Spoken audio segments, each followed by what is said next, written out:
आदमी पार्टी से था, इसीलिए मैं षड्यंत्र का शिकार भी हुआ। अगर मैं आम आदमी पार्टी से नहीं होता तो शायद मेरे साथ ये षड्यंत्र भी नहीं होता, या होता तो मैं इतने लंबे समय से इतने बड़े बड़े कठोर कानून के तहत बंद नहीं होता। हम इलेक्शन से रिलेटेड बात करेंगे ताहिर भाई से।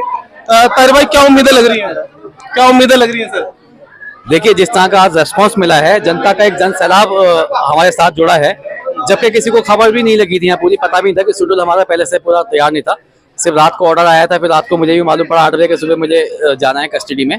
लेकिन जब मैं आया तो यहाँ बहुत बड़ी तादाद में लोग थे जो सुबह 7 बजे से भूखे प्यासे खड़े होते इंतजार में थे, और अभी हमने इतना लंबा जो है डोर टू डोर करा है, बड़ी तादाद में लोग साथ थे। और मुझे यकीन है कि हक और इंसाफ की लड़ाई है और इसे मुश्ताबाद की जनता समझ रही है, देख रही है।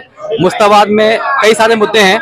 मुश्ताबाद के स्कूल का काम नहीं हुआ, सड़कें नहीं बनी, गलियां नहीं बनी, हद तो यहाँ तक है भाई पिछले कई सालों से, मतलब 10 साल तो केजरीवाल जी की सरकार होगी, उससे पहले 15 साल सीधा जी की सरकार रही, लेकिन 2 लाख से ज्यादा वोट यहाँ है, 2.5 लाख के आसपास वोट यहाँ है।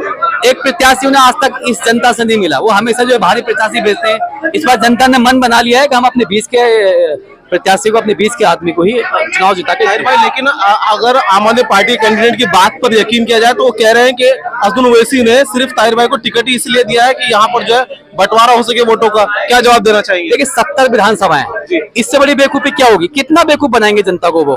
अरे दिल्ली में 70 विधानसभाएं हैं, सिर्फ 36 या 40 सीट तक चाहिए मुख्यमंत्री बनने के लिए। ये 2 सीट ओवैसी साहब ने दी हैं कि 2 सीटें फैसला कर देंगी कि मुख्यमंत्री किसका कौन बनेगा। ये वक्त बताएगा ना। ये तो उनके कहने वाली बात है। हमेशा से जो जनता के हक की आवाज उठाता है, कौम की आवाज उठाता है, हमेशा से जो है जो गरीब, मजलूम, पिछड़े हुए, दलित, इन लोग के लिए जो भी बोलता है, वो हमेशा ये सेकुलर पार्टियों के नाम पे हमेशा बीजेपी की बी टीम बनाती है। जबकि आपने भी बोला केजरीवाल साहब 10 साल पहले क्या थे, 5 साल पहले क्या थे, अब क्या कर रहे हैं वो पिछले 2 महीने से। वो भी अन्ना हजारे के आंदोलन में उनका बिल्कुल राजनीति से कोई लेना देना नहीं था, एक प्रण भी था उनका। लेकिन बहुत सारी प्रोहिबिशंस के साथ आपको कोर्ट ने छूट दी है कैंपेन की। तो इस मुख्तसर से वक्त में क्या उम्मीदें जग रही है कि कैंपेन कितनी आपकी सक्सेस रहेगी, और क्या आप खास मैसेज देना चाहेंगे अपने विधानसभा वासियों को? देखिए, मैं आपको एक चीज बता दूं, ये चुनाव, मेरा चुनाव खासतौर से, दिल्ली की विधानसभा की 70 सीटें हैं। 70 सीटों पे एक सीट अगर मुश्ताबाद छोड़ दें हम और ओखला छोड़ दें, तो वहां मोदी जी के नाम पे चुनाव लड़ रहे हैं और केजरीवाल के नाम पे चुनाव लड़ रहे हैं। प्रत्याशी अपने नाम पे चुनाव लड़ रहा है। मुश्ताबाद का चुनाव प्रत्याशी अपने नाम पे चुनाव लड़ रहा है, और प्रत्याशी सिर्फ एक ही है जिसका नाम ताहिर हुसैन है, जो यहाँ पसले बचपन उसका यहाँ बीता, जबानी यहाँ बीती, सुख दुख सब ने यहाँ देखा, हालात से मैं वाकिफ हूँ। पार्षद भी रहे, पार्षद भी आम आदमी पार्टी से मैं रहा, और पार्षद आम आदमी पार्टी से था, इसीलिए मैं षड्यंत्र का शिकार भी हुआ। अगर मैं आम आदमी पार्टी से नहीं होता तो शायद मेरे साथ ये षड्यंत्र भी नहीं होता, या होता तो मैं इतने लंबे समय से इतने बड़े बड़े कठोर कानून के तहत बंद नहीं होता।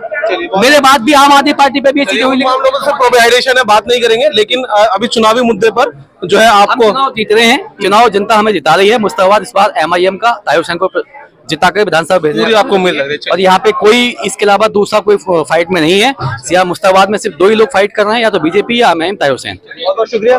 तो देखिए, ये ताहिर हुसैन जी, जो कि सबसे ज्यादा हॉट सीट यहाँ पर मुश्ताबाद ईस्ट दिल्ली की सबसे हॉट सीट अगर कोई है पूरे 70 विधानसभा में, तो ये दिल्ली की मुश्ताबाद सीट है। और हमने जो इस वक्त कानून के शिकंजे में गिरफ्त है ताहिर हुसैन, जिनको मुख्तसर से वक्त दिया गया है पुलिस कस्टडी के माध्यम से, पुलिस कस्टडी में रहते हुए वो अपने लोगों तक पहुंच रहे हैं, लेकिन कॉन्फिडेंट उनका अभी भी बहुत हाई लेवल है और वो तमाम लोगों को संबोधित कर रहे हैं।